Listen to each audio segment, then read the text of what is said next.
K92 news. बात करते हैं वर्ल्ड कप के हवाले से। टॉप और छोटा हदफ है, बाबर आजम का कहना है कि फातेह होकर वापस आएंगे।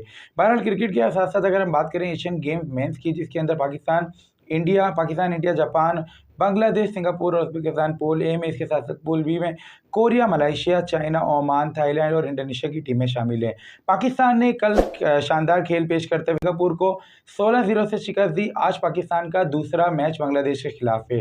इसी तरह से अगर हम बात करें वॉलीबॉल की, पाकिस्तान ने 5वीं पोजीशन के लिए इंडिया को शिकस्त देकर पोजीशन अपने नाम की। ओलंपिक एसोसिएशन के जनरल सेक्रेटरी अहमद अली राजपूत ने हैदराबाद के दौरा किया और उसमें खिलाड़ियों की हौसला अफजाई की। और इसके साथ साथ अगर हम बात करें गुज़िश्ता रोज़ ताइक्वांडो चैंपियनशिप के हवाले से डिस्ट्रिक्ट वेस्ट की जूनियर ताइक्वांडो चैंपियनशिप का इनेकाद किया गया, जिसमें कराची से ताल्लुक़ रखने वाले मुख्तलिफ खेलों क्लब के खिलाड़ियों ने शिरकत की और कामयाबियां समेटी।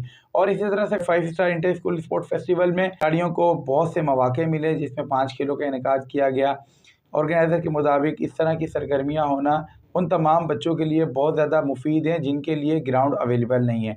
मज़ीद अगर हम बात करें 7th स्टूडेंट ओलंपिक गेम्स इख्तिताम पजीर हुए, कामयाबियों के साथ रंगारंग तकरीब का इनेकाद किया गया। मज़ीद स्पोर्ट्स की खबरें देखने के लिए देखते रहिए K92।